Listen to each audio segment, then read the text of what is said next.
access to, in 1974, get access to have their own bank account. Like, that's absurd. Okay, this is a lie. This is a patent. God, I wish I was on this fucking show. Jubilee, what the fuck, man? Because here's what I would have said. In 1974, when women got they were able to have their own savings account and their own bank account. That's because in 1971, we went off the gold standard. All right. All of these things, this was the cascade effect that I keep talking about. Okay. It's not that women fought for their, oh, Jesus Christ. It's not that they fought for their rights to have a bank account. It's just that women were bad credit risks up until we went to fiat currency. That's why. It wasn't because Ruth Bader Ginsburg was on the fucking bench. It wasn't because Gloria Steinem and Betty Friedan freed you up to go have credit cards and fucking to basically have credit debt. It was because in 1965 there was hormonal birth control, which spiked the divorce rate, which spiked women going to work because they didn't have a mandate. They wanted to be independent women, right? Independent of who? Independent of men. So what happens is they go get divorced and the marriage rate starts to plummet. The divorce rate starts to go sky high. Guess what else happens? 1968 or 68? Yeah, 68 to 70. No fault divorce to accommodate all of the divorces that are coming into the system. And by the way, your good friend Ronald Reagan, the president, who was the governor of California at the time, decided it was a A-OK idea to have no fault divorce. And then what happened? State by state by state by state by state, all of them had no fault divorce. Why? Because they had so many fucking divorces coming into the system and it just expedited the process. Well, now that those little ladies are finally free from the tyranny and slavery of being housewives, what are they going to do? Get into the workforce. What happens in the workforce? Well, let's see. Mean averages stay the same. Mean income averages, like wages, stay the same. Productivity shoots through the roof, right? Wow. Okay, awesome. Well, we got all this happening going, all this social unrest is going on. Let's see, what else can we add to this? Oh, I know. Let's go and now that we have, what was it? 1971. 1971, we go off the gold standard and we have fiat currency. Guess what, ladies? Way's clear. The credit card companies and and bank accounts, your savings and loans. Yeah, come on in. We need more customers. Guess what? Your wages stay the same, but productivity goes through the fucking roof. So yes, it's not a feminist triumph of 1974 that women got a bank account and they got credit that they couldn't get before when they were married. It's because you were too much of a fucking risk. Now you're not, because we have fiat currency. No more gold standard. No more gold backing it. We can do whatever we want. Awesome. Guess what else happens? 1973, 74, Roe v. Wade, poof. It's not enough that you have hormonal birth control and you don't have to worry about that and the sexual revolution and free love and fucking Woodstock and everything. No. Now you have free, safe, available abortion on demand whenever you'd like it, ladies.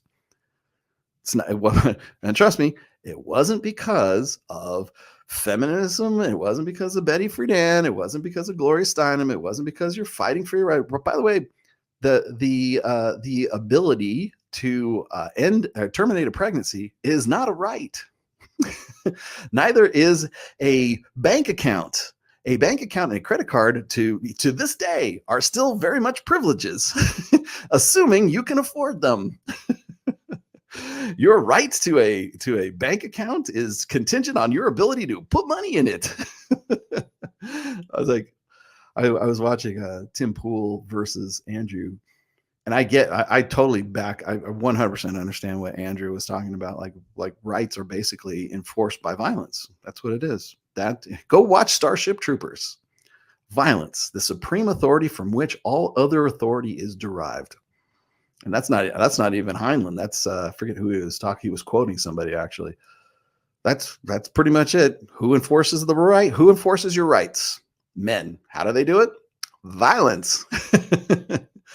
Because ultimately that's what it comes down to. Oh, you're not comply or not? Or you're not going to comply? I guess we're going to have to kill you or imprison you or take you by force and put you somewhere, do something with you, forcibly do something with you.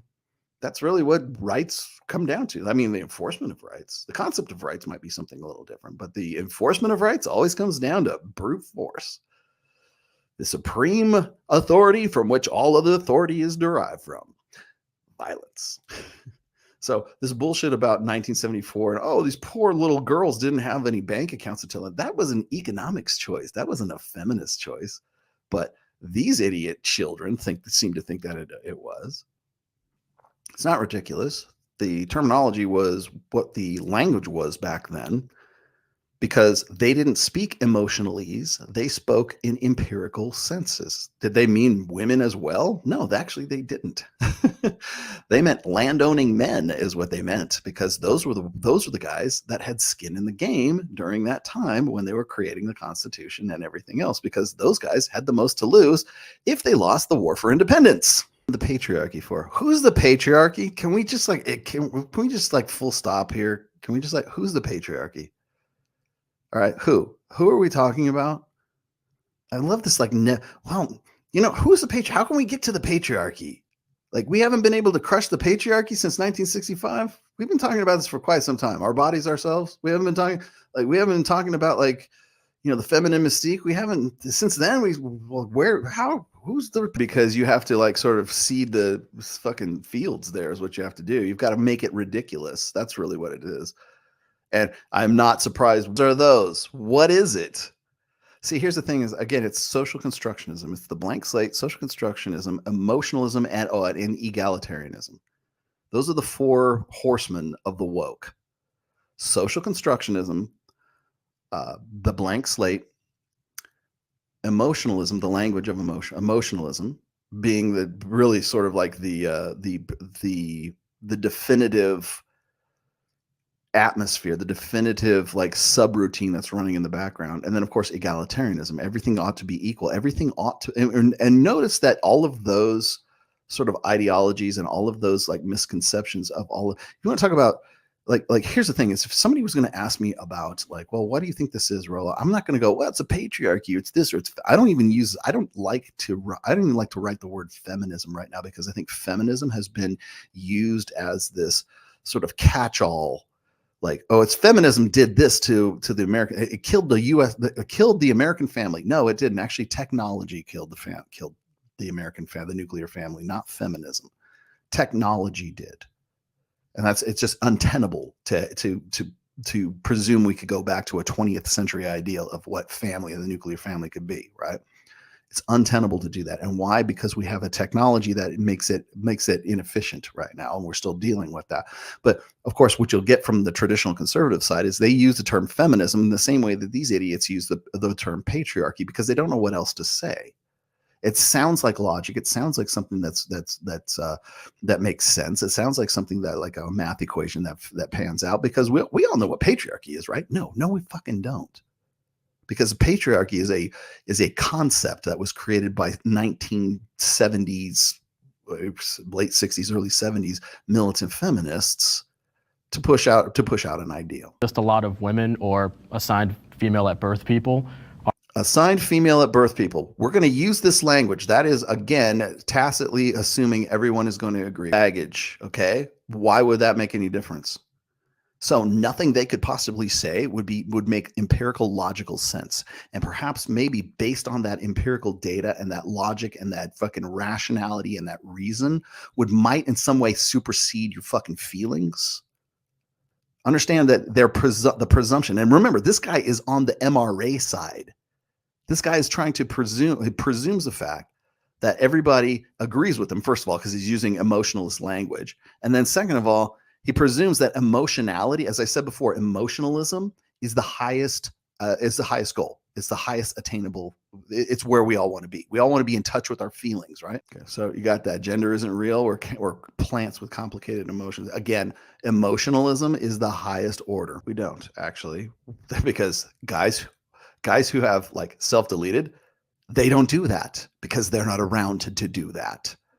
See, what's happening here is whenever you bring up, like I said before, one of my favorite topics is my two favorite topics are the selective services and male self-deletion.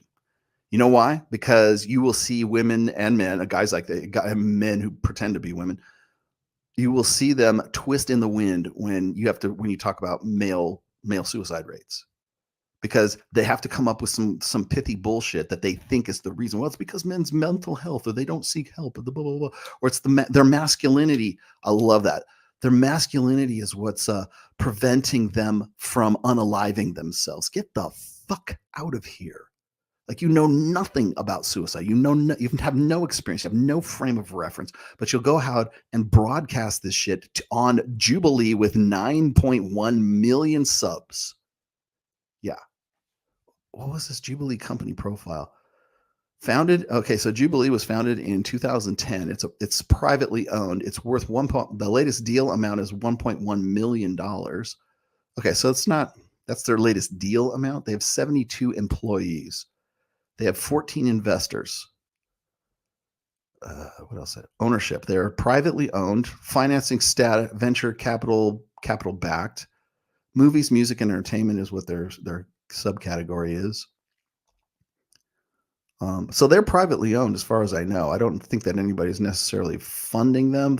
Okay. So these are the executives, and I don't know who they are, but Jason Lee is the co-founding and chief executive officer. Shelly Soriano, Ryan Hashimi, and Jules Cruz.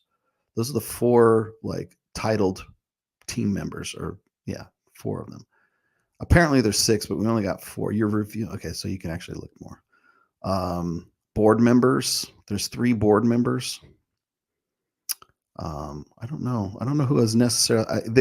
As far as I can tell, they're privately owned, so I can't really say one way or the other whether they are sort of funded by. I do know that Jasmine Jafar is paid by Progressive Victory, and nothing that comes out of her mouth should be taken at face value. Everything that comes out of her has an asterisk by it, as far as I'm concerned. The way it was, where and then everyone else has. Because they were the ones that had skin in the fucking game. You did not. Females did not. We did not look at rights, and we did not look at voting, and we did not look at democracy in the same way that we do today, because we've allowed idiots like her to come in and pretend that everything is an egalitarian fucking buffet and a free-for-all. A little bit further up in here, because this guy is impossible to listen to. Why this guy is even on the show that's pretty much what's going to define this entire conversation here. Is you can never have a conversation about men's issues without the little bird chiming in saying, but what about women? And the reason for that is because it's a dynamic and a phenomenon called the women are wonderful phenomenon. It's a real thing. You can look it up. Whenever we have issues whenever there is a research that in some way benefits men and in some way shines an unflattering light on women's nature, that is when you see women have to chime in and say, but men do it too. Or if there is something that benefits men, or if there's some sort of legitimate complaint, men are never allowed to complain, period. But if there's a legitimate complaint, there's always going to be, that's for instance, male suicide. You can't disagree with the fucking numbers. So what do? Well, women off themselves, or they attempt suicide more often than men. So we should actually redirect and divert this attention from the fact that men are deleting themselves at almost 4 times the rate as women. Also the fact that men delete themselves at 8 times the rate after a divorce. What are the catalysts? What are the things that do this? They never go any fucking deeper than this. And so I don't even know if I want to even continue with this fucking stupid ass video. Because again, it's another Jubilee video where nothing gets done and there's nothing that it's like fucking. It's a conversation. It's the conversational equivalent of a fucking rice cake. Okay. There's something there, but there's no flavor, and it's nothing but air and fucking, air and paper mache. That's all there is to this. So when I'm looking at issues of very serious issues of male suicide, these guys never do anything. They don't offer any solutions. I'm offering solutions. I'm doing this my fucking self. I'm one man, right? It's just they simply fucking don't know. And they would rather go and broadcast this bullshit false narrative and then have even on the side that's supposed to be pro-man sounds from the jump. I wouldn't want to watch any more of this. It goes for an hour and a half. Why do I want to watch anything more after that? It's for a guy like me, it's just absolute cringe. The fact that they would have Jasmine Jafar and fucking Pearl on there tells me they don't know what the fuck they're talking about. They don't know who to get, apparently. So like what fucking use are they? I would rather be fucking working with guys, boots on the ground, fucking hands-on work and helping dudes out than fucking have to deal with this bullshit. So when people say, well, Rolo, what would you do if Jubilee hits you? I'm not sure I would even want to. I would think I might probably turn it down. I mean, Mike would probably tell me to go on, blah, blah, blah. I might do it if I would use it as an opportunity to sort of broadcast, reignite and MOA and everything else. I might do that, but no, I wouldn't go on with any expectation of there being any like substantive like conversation that would go on. Like I said, it's the conversational equivalent of a fucking rice cake. So let me see here, Bob. What did you say? Anybody who puts Pearl and Jasmine on a platform for relevancy or interview, you have zero credibility and should not be taken seriously. Yeah, I 100% agree. I also you have to remember that anytime I see anyone from Progressive Victory on any show, I don't bother looking at it. When people say, what did you think about like Jubilee snubbing you? I didn't even know they were having a fucking discussion. And if it's Jasmine Jafar, if it's Farah, if it's Pixie, if it's Not So Erudite, if it's Destiny, if it's Lawrence Southern, if it's Tim Pool now too, by the way, if it's anybody from Tenet Media, all of you guys have a fucking, I hate to say it because some of you guys you have an asterisk by your fucking name right now. And so when I listen to Jasmine Jafar on there, she just basically misrepresents everything she says. She has no earthly idea what she's talking about. She would rather it's standard, the standard fare for people who are basically paid to speak for Progressive Victory or I don't know, Tenet Media, the Russian mob. Anybody who's being paid who has been paid or is being paid from somebody else, if you are a fucking sock puppet, you have a fucking hand up your ass and you're mouthing those words. And even if you're not getting paid from them anymore and you've completely cut ties, it doesn't matter. You still have a fucking asterisk. You are the kind of person who would let that happen, who would agree to that, who would, even if you agree to what they say, you cannot be trusted, period. End of story. No one owns Rollo Tomasi. No one owns Mike Sartain. No one owns anybody like the guys that they don't want to talk to. Nobody owns us. That's why. So when I see her on there, when I see these people on there, I'm not going to take anything that they have to say seriously. But their MO, their standard operating system is straw man the red pill, straw man the Men's Rights Act. Because now it's the MRAs, I guess. It's not red pill anymore. It's MRAs. It's MGTOW. Trust me, by the time we get to the middle of 2025, MGTOW is going to be, that's going to be the new trending hashtag, by the way. Keep that in mind. MGTOW will be the trending hashtag before we get to, well, probably by the time we get to May of 2025, MGTOW will come back into vogue again. Just like they don't want to say red pill in this video, they would rather say MRAs, men's rights activists. Like who are they talking about? Who are you talking about? Paul Elam and Dean Esme, the people that A Voice for Men, that has been defunct since 2015.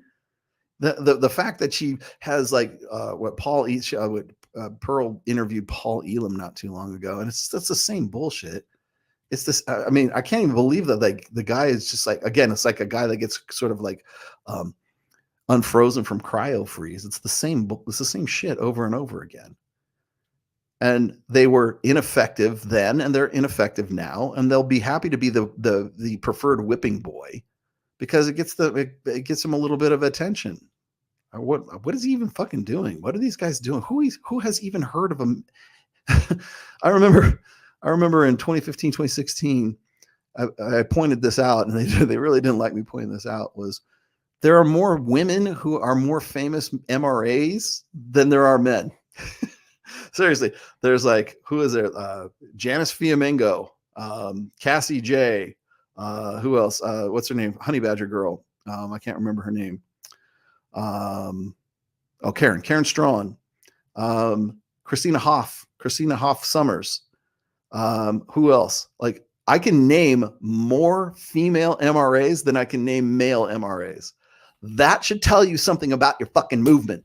Okay. I mean, go back to square one, go back to where you started, start over again, because you guys don't have a really good track record when it comes to this shit. And again, the MRA movement has never been effective at pretty much anything. You know, I'll tell you, would you like to know why? I'll tell you why. Because they are a top-down organization. They don't, it should be a bottom-up organization. You want to know why I work with MOA? People say, oh, it's because you work with Mike Sartain. No, it's also because MOA is each one tell one. It's a bottom-up approach. You know why I never joined the war room and all this other stuff? Besides the fact that these guys are fucking nuts.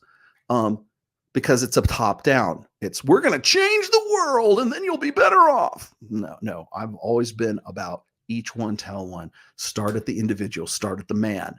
Each one tell. I'm only one guy. That's why you want to build a brotherhood, Uber Alles. Each one tell one. It has to start from the bottom up instead of the top down. That's why the MRAs fail. That's why anything like the war room and the rest of these idiots, that's why they fail. That's why they're easy to ridicule. We're going to go out there and change the world. Well, it seems pretty stupid, doesn't it? I mean, it seems like you're trying to be He-Man. It seems like you're trying to be Conan the Barbarian. It seems laughable. And the reason it does is because you're not at the grassroots level. You're not each one tell one. That's why I like MOA. That's what I'm doing with Reignite. It's a grassroots. It's at the level of the individual. So whenever you see somebody like say Jordan Peterson, for example, his book's titled 12 rules for life, and then 12 more rules for life, and 7 rules for this, and they're like one size fits all. That's top down. Follow these universal rules and you'll have a better life. No, because everybody's different. We have different combinations of problems. Some guys need to go get their fitness on point. Some guys need to get their money on point. Some guys need to get their game and their socialization on point. Like, what is it what's the area that you need to focus on? Well, I don't care what your fucking 12 rules for fucking life are if you can't get a job. I don't care what you think is meaningful. Maps of meaning. I don't care what you fucking think is meaning. If you have no purpose, you have no meaning. You've got to go through purpose. Well, go through purpose at the grassroots level, at the level of the individual. That's why I say in the very beginning of my program and in the MOA and even just my books in general, I'm not in the business of making men better men. I'm in the business of helping men make themselves into better men. I've said that since day fucking one. It's in my very first book, 2013. It has been there forever. I'm Slayer. I'm the Slayer of the red pill. Okay. The message has not changed. The music has not changed.